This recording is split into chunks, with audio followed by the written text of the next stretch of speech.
Bienvenidos a Transición Energética, innovación al servicio del futuro, una oportunidad económica para la Argentina, un podcast de la Embajada de Francia. A lo largo de los episodios se escucharán distintas voces sobre las posibilidades y los desafíos que plantea la transición energética, un tema que hoy en día se debate en todo el mundo. En este episodio conversaremos sobre la dimensión económica de la transición energética con Moez Fodá de la Universidad de la Sorbona. Este capítulo será animado por el analista internacional Andrés Repeto. Bienvenidos a un nuevo episodio del podcast en la Embajada de Francia sobre transición energética con un invitado muy especial que vino directo desde Francia para dialogar con nosotros. Es el profesor Moez Fodá. Es profesor en la Universidad de la Sorbona y profesor asociado de la Paris School of Economics. También actualmente es director de la Escuela Doctoral de Economía de la Sorbona y copresidente del programa en Maestría en Comercio y Medio Ambiente. Profesor Fodá, muchas gracias por estar con nosotros, un placer. Le quería preguntar, para que la gente comprenda en su totalidad, ¿qué es la transición energética y cómo se desarrolla en el marco de la economía global? Un grand merci pour votre invitation pour parler d'un sujet très important qui concerne la France, l'Argentine et l'ensemble de l'humanité en réalité. Donc la transition énergétique, je vais commencer par la définir, c'est un ensemble de transformations technologiques, économiques et sociaux qui doivent nous aider à respecter, à tenir compte de notre contrainte carbone, qui est une sorte d'horloge carbone en réalité. D'abord, le budget carbone, qu'est-ce que c'est? C'est un indicateur qui devrait refléter, qui est censé refléter la saturation en carbone de l'atmosphère. L'atmosphère doit être vue comme un réservoir. Ce réservoir se remplit progressivement en molécules CO2 et ce remplissage s'est accéléré à partir de la révolution industrielle, disons à partir de 1820. Plus le réservoir se remplit et plus les conséquences des changements climatiques vont se faire ressentir avec une plus grande fréquence et une plus grande intensité. Notre budget carbone, donc cette horloge, elle est définie par des scientifiques et par nos objectifs. Que sommes-nous prêts à accepter en termes d'élévation de la température? Plus 1,5 degré, plus 2 degrés, que pouvons-nous accepter? Et puis, à quelle échéance? Est-ce que c'est en 2030? Est-ce que c'est en 2050? Que sommes-nous prêts à affronter collectivement en termes d'élévation de température et de risque de dommages? Ça, c'est défini par notre budget carbone. Il y a un consensus parmi les économistes, parmi les scientifiques plus généralement, du climat pour dire que notre budget est en train de s'épuiser. Et que des changements nécessaires, des changements technologiques, économiques et sociaux doivent être mis en œuvre. Les changements technologiques, en quoi consistent-ils? C'est vraisemblablement l'efficacité l'amélioration de l'efficacité énergétique, c'est vraisemblablement le développement du secteur des énergies renouvelables et les infrastructures qui vont avec, c'est l'électrification croissante des systèmes et notamment liée au mode de transport. C'est le développement de nouvelles technologies comme l'hydrogène, la capture et la séquestration du carbone, peut-être l'énergie nucléaire par exemple. Voilà toute une sorte de transformations technologiques plus ou moins majeures qui doivent être mises en œuvre. Mais il faut aussi des transformations économiques. Il faut trouver les moyens pour faciliter le déploiement des nouvelles technologies. Les outils de régulation, comme les normes, comme les subventions, la fiscalité ou les quotas, les marchés publics, tout ça sont des moyens pour la facilitation. Ils doivent être mis en œuvre pour la transition énergétique. En général, nous constatons que le marché ne porte que les innovations qui proposent un retour sur investissement monétaire élevé. Donc vous innovez, le marché va porter votre innovation s'il y a un retour sur investissement rapide et élevé. Ce qui n'est pas toujours le cas pour les innovations vertes, qui protègent les ressources naturelles à long terme. C'est aussi le rôle des campagnes d'information, de sensibilisation et d'éducation sur ces sujets. Mais là, ce sont des éléments plutôt de long terme, mais qui participent à cette transformation économique. Et enfin, il y a des transformations sociales, car avec la transition énergétique, il va y avoir des réallocations sectorielles. Certaines activités et certains secteurs vont disparaître, d'autres vont surgir, comme le véhicule électrique va vraisemblablement prospérer au détriment du véhicule thermique. Le pétrole pourrait être amené à diminuer dans notre énergie mix au profit des énergies renouvelables. Il y aura donc des perdants et il y aura des gagnants à la transition.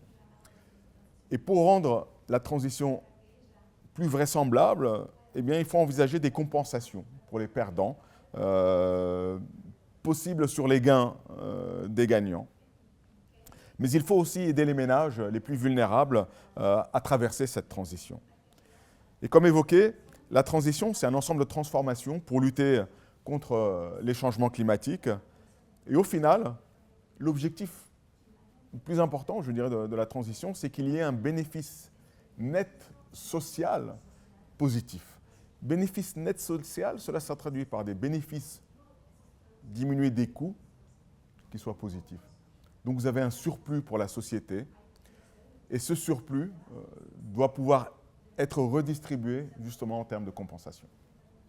Profesor, ¿cuáles son los principales desafíos que presenta la transición energética actualmente en materia económica y financiera y cuál es su visión hacia adelante?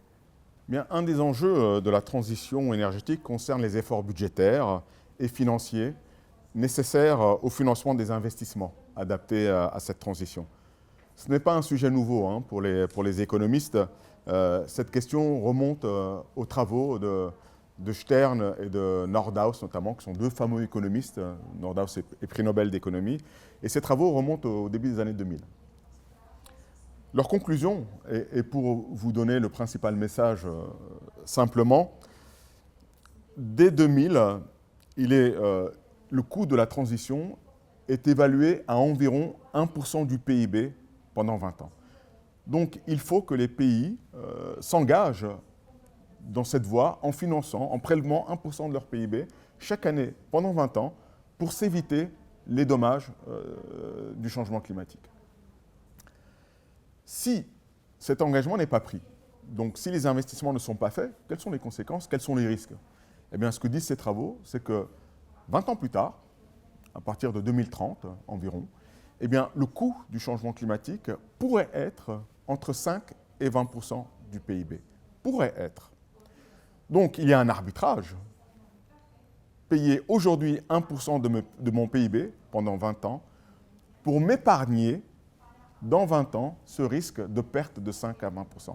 Donc, d'une certaine manière, la transition énergétique, c'est aussi une forme d'assurance contre le changement climatique. Ce coût de l'action, envisagé à 1% du PIB, a été évalué au début des années 2000. Les investissements n'ont pas été à la hauteur, comme je l'ai dit. Et aujourd'hui, l'urgence et les besoins sont vraisemblablement plus élevés et sûrement que ce 1% évalué au début des années 2000 est aujourd'hui un plancher. Plus récemment, les économies européennes, et notamment la France, ont demandé ce type d'évaluation pour les 20 années à venir. À partir de, donc ça a été fait en 2022-2023 dans le cadre de l'économie française. C'est le rapport Pisani-Ferry-Mahfouz qui a été remis au gouvernement, qui est un rapport assez important et très intéressant. Il recommande une relance keynésienne, donc une relance par la demande. Cette demande concerne principalement des investissements pour la transition énergétique et cette relance est financée potentiellement et partiellement par de la dette publique et par une surtaxe sur les ménages les plus aisés. Pour la France, l'évaluation du coût de la transition, donc dans les années 2020, donc 20 ans après ses premiers travaux, c'est environ 70 milliards d'euros par an pendant 20 ans, ce qui signifie 2,5% du PIB. Début des années 2000, on est à 1%. 2020, on est dorénavant à 2,5% du PIB. Donc il y a une augmentation importante. Ces coûts, 2,5% du PIB, sont-ils importants? Est-ce qu'ils sont trop importants? Est-ce qu'ils sont insurmontables? C'est difficile de répondre dans l'absolu. Il faut pouvoir avoir un point de comparaison. Par rapport à quoi va-t-on comparer ces coûts? Ben, l'alternative, c'est ne rien faire. Et là, si on ne fait rien, il se pourrait que les coûts soient insurmontables dans une vingtaine d'années. Donc s'adapter au changement climatique dans 20 ans, ça risque d'être vraiment, vraiment compliqué pour les économies. Alors, sur la trajectoire financière, aujourd'hui, la transition consiste à investir dans les énergies renouvelables, par exemple. Et ce que l'on constate, c'est que le prix des énergies renouvelables est en train de baisser.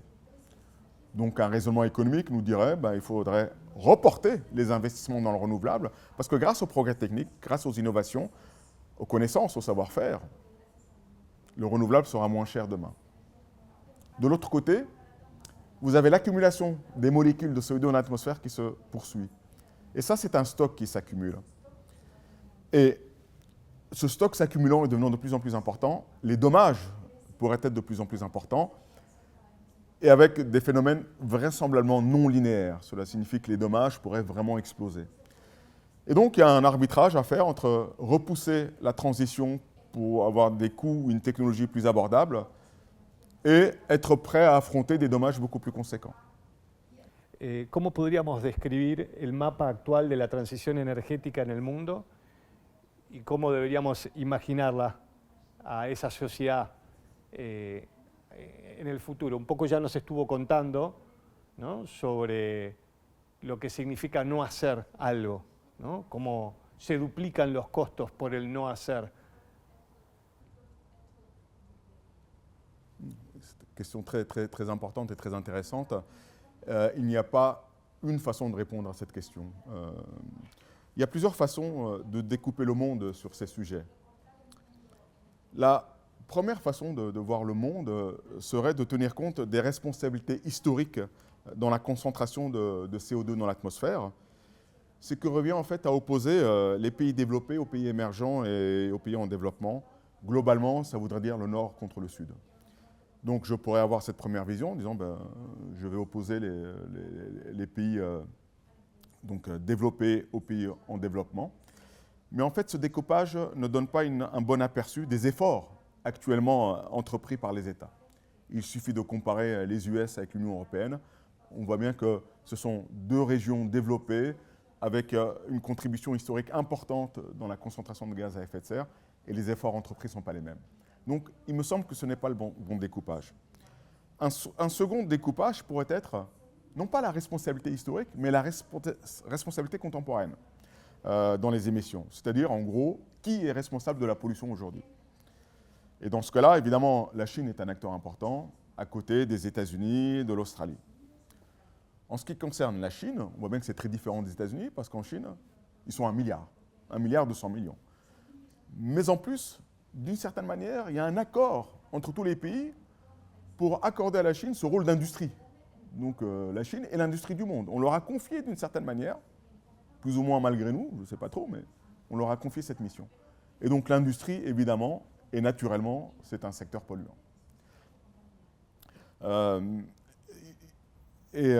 Donc cette lecture montre qu'il y a quand même une grande hétérogénéité des mesures prises pour la transition entre ces pays. Et donc, avoir un découpage sur les responsables de la pollution courante ne me semble pas être aussi une bonne lecture des événements. Un dernier découpage qui me semble plus pertinent consiste à distinguer les pays riches en ressources fossiles des pays pauvres dans ces ressources. Et il me semble que c'est une meilleure façon de mesurer les comportements des différents pays. Il semblerait, d'après les données statistiques, que les pays pauvres en ressources fossiles engrangent plus d'efforts pour la transition que les pays riches en ressources fossiles. Et ça, pour les économistes, ça se reflète dans une hypothèse qu'on appelle l'hypothèse de malédiction du carbone, qui nous dit la chose suivante: plus un pays est riche dans ses sous-sols en ressources fossiles, et plus il va être paresseux en termes d'action pour lutter contre les émissions de gaz à effet de serre, pour diverses raisons. D'abord, quand vous avez des ressources fossiles dans votre sous-sol, eh bien, vous avez une prépondérance des secteurs miniers et fossiles dans votre activité de production. Et donc, votre part des énergies fossiles dans le PIB est importante, parce que ce sont des secteurs importants. Deuxièmement, deuxième canal de transmission, quand vous avez ces secteurs importants dans l'économie, eh bien, ça crée des groupes de pression, par exemple, qui vont créer des obstacles ou des barrières à l'émergence d'innovations vertes ou d'énergie renouvelable, parce que c'est une forme de compétition, du coup. Et du coup, ça ralentit en tout cas la transition énergétique. Et troisième élément, donc comme la part des énergies fossiles de ce secteur-là sont importantes dans le PIB, comme ça représente aussi des groupes industriels importants, et comme il n'y a pas tellement de concurrence, eh bien, la régulation va avec. Et donc, en général, dans ces pays, la politique environnementale est relativement laxiste. Et la conséquence de cela, c'est que cette inefficacité énergétique, donc le besoin d'énergie pour produire une quantité de valeur ajoutée, eh bien, cette inefficacité énergétique se retrouve dans tous les secteurs de l'économie, y compris les services. Donc, un coiffeur ou un avocat dans un pays riche en ressources fossiles, eh bien, émet plus qu'un coiffeur ou un avocat dans un pays peu doté en ressources fossiles. Donc la bonne lecture me semblerait être celle de voir les pays ressources riches et ressources pauvres, et il semblerait que les pays pauvres en ressources aient à trouver des alternatives, et donc les efforts entrepris pour l'innovation, pour la transition énergétique semblent être plus importants. Et il y a un intérêt à cela, hein, c'est aussi s'autonomiser à l'égard de ces pays qui sont justement riches en ressources fossiles, mais ce sont aussi des opportunités industrielles. L'électrification du système, etc., tout ça sont des éléments importants de compétitivité. Profesor, ¿cuáles deberían ser los principales cambios en las economías de los países para desarrollar la transición energética? ¿Cuáles serían las herramientas existentes hoy y qué falta hacer hacia adelante?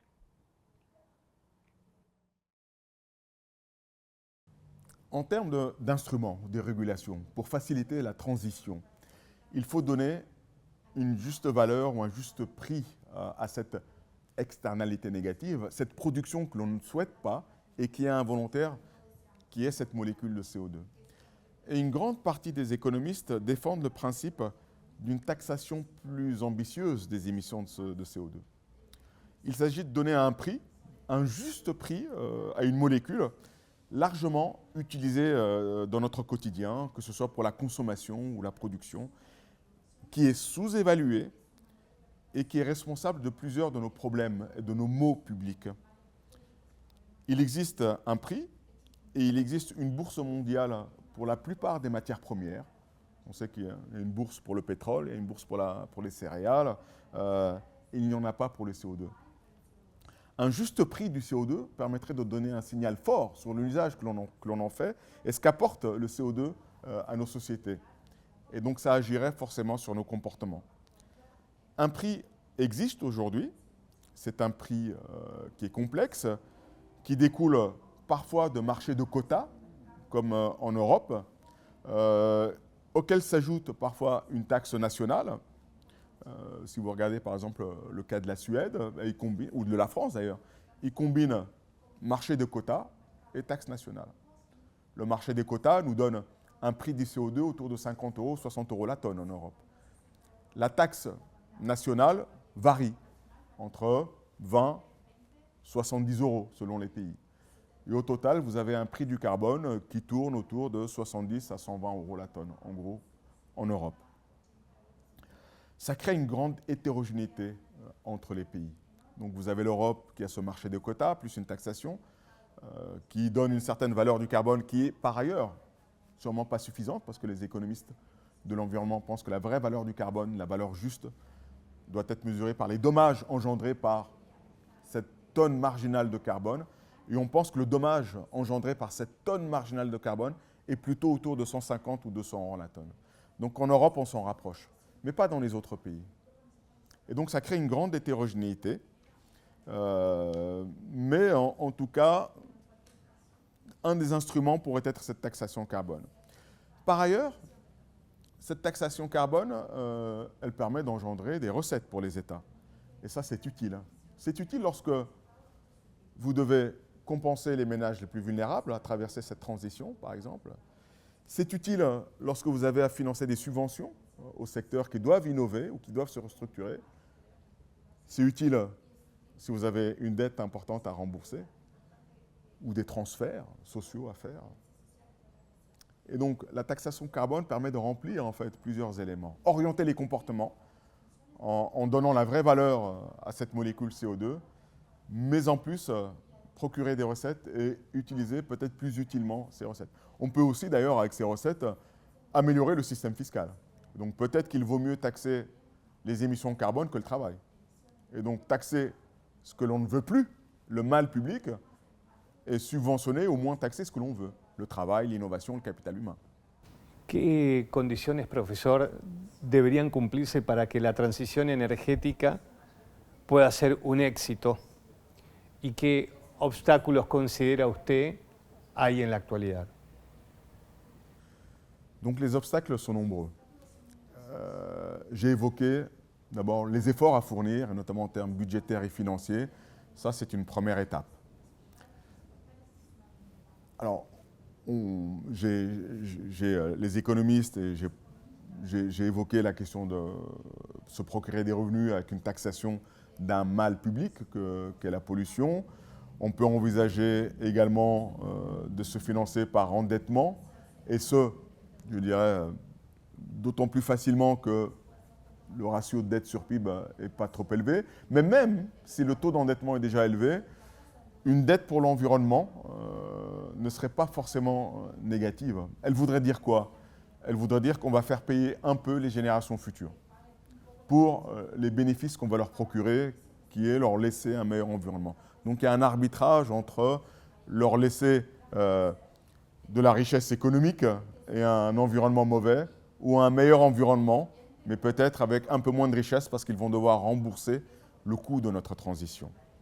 Donc, le premier obstacle serait donc les efforts budgétaires et financiers à réaliser. Le deuxième obstacle, c'est peut-être le plus important, c'est la résistance des perdants dans cette transition.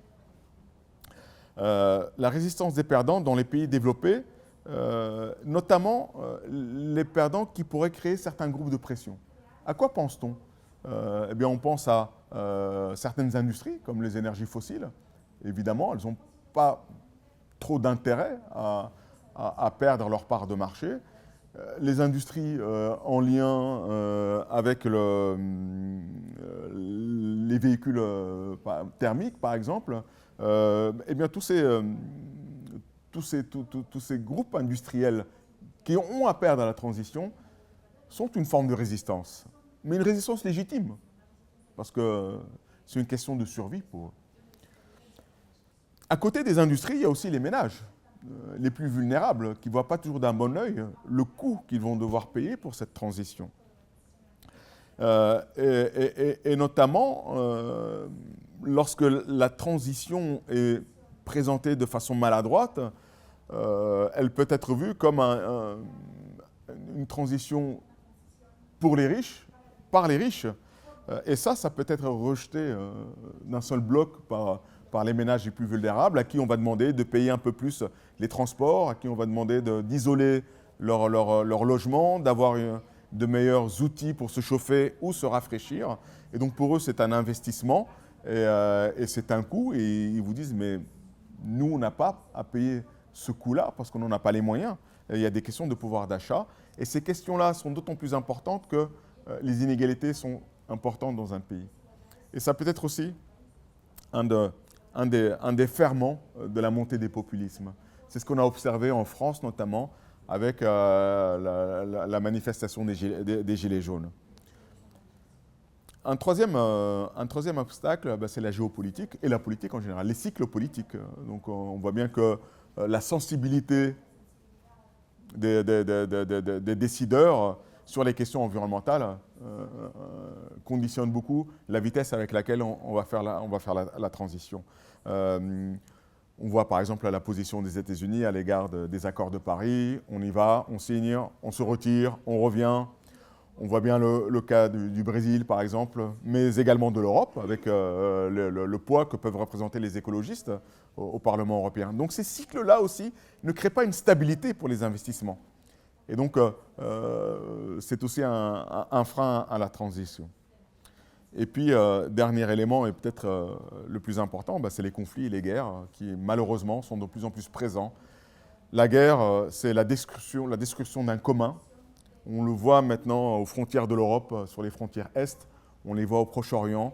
Nous sommes en train de détruire les communs, alors que la transition et la lutte contre le changement climatique, c'est protéger un commun. Et en ce moment, on mutualise beaucoup de moyens pour la guerre. Donc on voit les efforts que sont faits par plusieurs pays pour contribuer à prendre parti de tel ou tel côté. Et en revanche, une mobilisation pour un sujet commun qui est la planète, là-dessus, on a l'impression que c'est beaucoup plus difficile. Justamente con esta descripción tan actual que estaba haciendo, le quería preguntar, bueno, ¿cómo impacta la falta de liderazgo global en esto, en la transición energética? ¿Y cómo podemos generar un liderazgo global que quizás no dependa de los líderes, sino de cada uno de nosotros para generar conciencia de la importancia de la transición énergética? Ça, c'est une question aussi très sensible et très compliquée parce que le XXe siècle a été construit beaucoup autour du droit international de la protection des communs, malgré la guerre froide et peut-être à cause de la guerre froide. Le rôle des Nations Unies était important, le rôle du droit international était important. Et tout ça est en train de s'effriter petit à petit et de façon très frappante, notamment au Proche-Orient.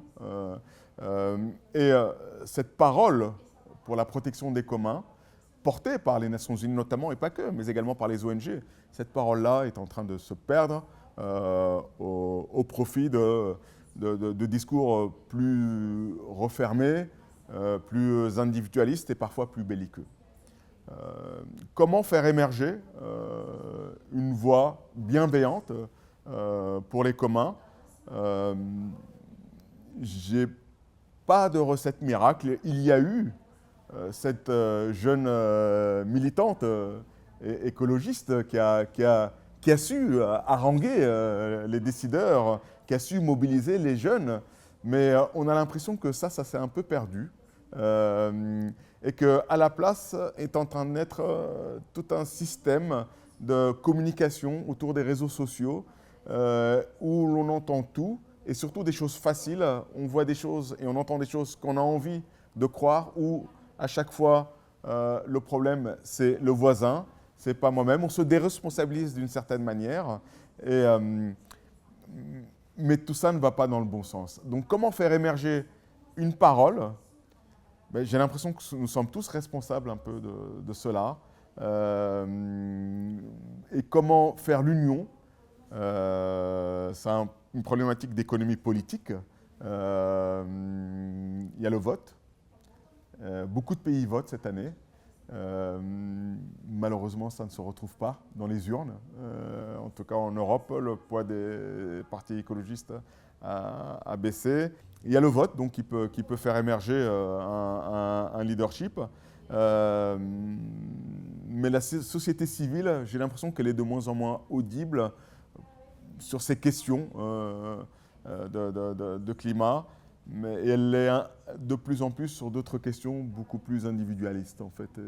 Donc je n'ai pas de réponse précise pour les conditions d'émergence d'un prophète de la planète ou d'une prophète de la planète, malheureusement. Il faut d'abord régler, à mon avis, les conflits géopolitiques. Je pense que tant qu'on a une guerre à la frontière de l'Europe, tant qu'on a une guerre au Proche-Orient, tant qu'il y a des tensions autour de l'Asie du Sud-Est, je pense que se mobiliser tous ensemble pour le climat va être compliqué, pour la transition énergétique. Bueno, muy interesante, al mismo tiempo muy duro, ¿no? Porque uno ve realmente que la lucha por la transición energética, por el cambio climático, está perdiendo adeptos, ¿no? Como una audiencia en un rating de un canal de televisión, ¿no? Lamentablemente. Pero a pesar de todo este escenario que me marcaba de forma tan interesante, ¿qué podemos hacer mientras tanto con el tema de la mitigación y la adaptación? Non, peut-être quelques mots d'abord pour distinguer ces deux stratégies qui sont qu'en général on a opposées en fait entre faut-il faire de l'atténuation ou de l'adaptation. L'atténuation, ça consiste à baisser nos émissions de gaz à effet de serre dans l'atmosphère. Comment va-t-on baisser ces émissions? On va améliorer l'efficacité énergétique, on va faire des substitutions, remplacer les énergies fossiles par des énergies renouvelables. On peut améliorer l'efficacité des puits de carbone. Les puits de carbone, c'est nos forêts, par exemple, donc on peut faire plus de forêts, ou on peut créer des puits artificiels par des technologies comme la capture et la séquestration du carbone. Donc on va aspirer le carbone et après l'injecter soit dans les océans, soit dans la roche. Donc cette atténuation, c'est la transition énergétique, en est un des outils. Alors que l'adaptation, elle dit que on peut continuer à vivre et à produire comme on le fait actuellement. Le changement climatique va sûrement se poursuivre parce qu'on n'aura pas fait les efforts d'atténuation. Mais avec l'adaptation, on saura limiter, on saura contrer les conséquences du changement climatique. Et donc l'adaptation, c'est vivre avec le changement climatique. L'adaptation, c'est l'investissement dans des infrastructures de protection des côtes, de protection du littoral. C'est la diversification des cultures agricoles. C'est la mise en œuvre de systèmes d'alerte contre les tsunamis. C'est l'amélioration de la gestion des ressources en eau. C'est de nouveaux systèmes d'assurance, des systèmes de refroidissement de l'air, gestion de l'eau, climatisation, etc. Alors, faut-il faire de l'atténuation ou de l'adaptation? Cette question-là, elle était pertinente il y a 20 ans. Aujourd'hui, je crois qu'on ne peut plus se poser cette question dans ces termes-là. Il n'y a plus d'arbitrage. Je pense qu'il va falloir faire les deux. On va devoir s'adapter parce que les conséquences du changement climatique sont effectives aujourd'hui pour plusieurs pays. Et on ne peut pas s'épargner non plus la transition pour l'atténuation. Néanmoins, il y a quand même des distinctions à avoir entre l'adaptation et l'atténuation, et ces distinctions sont importantes. L'atténuation pour le changement climatique, elle nécessite la coopération internationale. Vous pouvez, vous, lutter contre les émissions de gaz à effet de serre si votre voisin ne le fait pas. Le problème est global et vous n'aurez pas réglé tout seul ce problème. Si vous rendez les émissions dans votre région plus difficiles, les émissions se feront à côté. Et donc vraiment, l'atténuation, pour être efficace, elle nécessite une coopération internationale. Et comme je vous l'ai dit juste avant, cette coopération aujourd'hui, tant qu'on n'a pas réglé les problèmes géopolitiques, elle va être difficile. L'adaptation, elle est pour soi.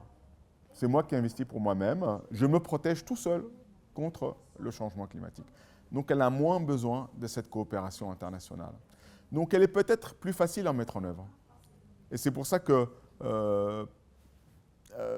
certains économistes ou même certains politiques préfèrent l'adaptation à l'atténuation. Je n'ai pas à donner des leçons à mon voisin et je n'ai pas de leçons à recevoir de mon voisin. Faites le changement climatique, le changement climatique va arriver, mais moi je suis prêt pour m'y affronter. Mais il y a d'autres distinctions encore. L'atténuation, ça veut dire le ralentissement. On va ralentir le mal public, que sont les émissions de gaz à effet de serre. Mais plus généralement, on entend souvent aussi le ralentissement de l'économie, donc la décroissance. Donc l'atténuation, il y a un peu un discours de ralentissement. Et un des instruments de l'atténuation, pour réduire les émissions, par exemple, mais pas que, c'est par exemple la taxation. Vous taxez très très fort le carbone, les gens vont, les industriels, les acteurs vont utiliser moins de carbone. Et donc, dans l'esprit de certains, l'atténuation, c'est le ralentissement, c'est la taxation. C'est pas, ça peut être un mauvais scénario pour certains. Alors que l'adaptation, eh ben, c'est l'innovation, c'est je deviens invincible, c'est j'innove, j'ai de la technologie, je suis prêt à tout. Et pour cela, en plus, eh ben, il faut inciter à la recherche-développement. Et un des outils, c'est la subvention. Et ça, et l'innovation, c'est aussi un facteur de croissance, un moteur de la croissance économique. Et donc ça, certains acteurs aiment bien aussi ce son que représente l'adaptation, l'innovation, la subvention. Et donc ça crée une asymétrie. Et pourtant, les deux sont liés. Pourquoi les deux sont liés? C'est parce que moins vous faites d'atténuation, plus vous retardez l'atténuation, et plus le changement climatique va avoir des conséquences importantes, et plus vous allez avoir besoin d'adaptation. Et donc, en réalité, atténuation et adaptation sont liés, et je pense qu'on ne peut plus se passer des deux aujourd'hui, on a besoin des deux. Me decía hace muchos años un glaciólogo en Perú que sobrevivirá quien se sepa adaptar a lo que viene. ¿Cómo ve posible la transformación que estamos llevando adelante hacia ese mundo que se nos está viniendo rápidamente encima? Alors, il y a une condition qui me semble importante, c'est qu'on ait tous le même calendrier, la même vision de notre horloge carbone. Est-ce que nous sommes tous conscients collectivement que nous faisons aujourd'hui face à un risque important? Je n'en ai pas l'impression. J'ai l'impression que certains pays, certaines régions ont une confiance absolue dans l'adaptation, ont une confiance dans la science, dans la technologie, et ne mesurent pas de la même manière le risque environnemental. Alors, en économie, on considère que l'environnement, c'est ce que l'on observe, est vu comme un bien, entre guillemets, un bien normal. Ou alors, à la limite, un bien de luxe. Ça veut dire quoi? Ça veut dire que pour les économistes, la demande pour plus de protection de l'environnement est croissante avec le revenu. Et donc, plus on a des revenus, et plus on va vouloir protéger l'environnement. D'une certaine manière, l'environnement pourrait être vu comme un problème de riches en réalité.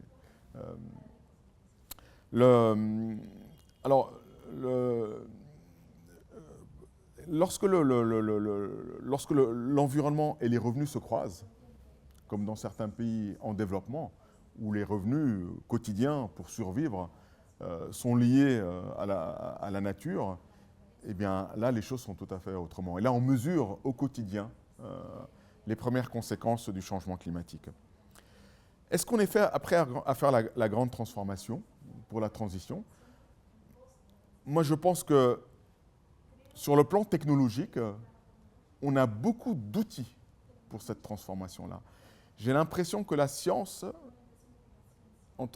exacte, donc les sciences de la Terre, les sciences du vivant, la technologie, la physique, ont vraiment parcouru une grande partie du chemin. Et je pense que des solutions technologiques existent. Il faut continuer à innover, etc. Mais je pense qu'on a parcouru une grande partie du chemin.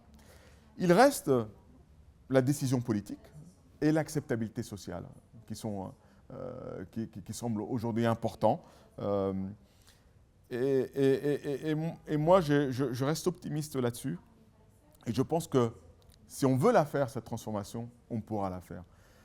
Ce qui m'a rendu un peu optimiste, et ça peut être étonnant, mais c'est comment nous avons traversé collectivement la période de Covid-19. La planète entière s'est mobilisée dans un même calendrier. Tout s'est arrêté et tout s'est focalisé sur notre protection collective de tous. Et nous avons fait face à un péril incroyable, un péril vraiment inimaginable. Nous avons concentré les moyens, nous avons mutualisé les recherches et nous avons trouvé des remèdes. Et finalement, en peu de temps, finalement. J'ai l'impression que dans l'histoire de l'humanité, c'est la première fois vraiment qu'on a affronté un tel challenge avec autant de succès. Il y a eu des coups, évidemment, il y a eu des drames. Néanmoins, je crois qu'il y a quelques années, ces drames auraient été beaucoup plus importants. Donc aujourd'hui, on a les moyens de la lutte commune. Et en Europe, le dicton, et principalement en France, ça a été il faut lutter coûte que coûte, quoi qu'il en coûte. Et nous trouverons une solution. Et c'est ça qui nous manque. C'est le quoi qu'il en coûte pour la protection de l'environnement, le quoi qu'il en coûte pour la transition énergétique. Para ir finalizando, profesor, estamos hablando de transición energética y uno lo liga a la economía, al desarrollo, a la tecnología. ¿Cuánto hay que trabajar en la transición humana? Ça va ensemble. Il faut protéger les communs. Et on voit bien qu'aujourd'hui, les communs sont en péril. Les démocraties sont menacées, les libertés individuelles sont menacées, la condition de la femme évolue, les inégalités augmentent. Et tout ça, ça va de pair. Et donc, il faut cette transformation, elle doit être d'ensemble. Toutes ces dimensions, la dimension humaine, les inégalités, mais également la biodiversité, c'est une lutte commune en réalité. Et donc il faut se mobiliser pour tout ça. Donc c'est plus généralement la protection des communs, en fait. Et ces communs sont menacés un peu partout sur la planète. Et donc il faut trouver les moyens. L'économie est un moyen, donc ça donne des outils. On dit souvent que tous ces problèmes viennent aussi de dysfonctionnement économique. L'économie devient comme une bourse, comme un casino. Il y a beaucoup d'incertitudes. L'économie crée des inégalités, crée du chômage, crée de l'inflation. Tout ça, c'est des dysfonctionnements économiques. Donc, comment peut-on dire que l'économie est aussi un moyen de trouver des solutions? Eh bien, je dirais que c'est là où croit le péril qu'on trouvera les solutions. Profesor, muchísimas gracias. Fue un verdadero placer y bueno, esperemos volver a reencontrarnos nuevamente. Merci beaucoup pour cet échange. Merci. La Embajada de Francia en Argentina presentó otro capítulo del podcast Transición Energética, Innovación al Servicio del Futuro, una oportunidad económica para la Argentina. En el próximo episodio conversaremos sobre el rol de la Agencia Francesa de Desarrollo en el financiamiento y la cooperación para el desarrollo de la transición energética en América Latina y especialmente en Argentina. Les invitamos a seguirnos en nuestras redes para enterarse de cada nuevo episodio y compartirlo.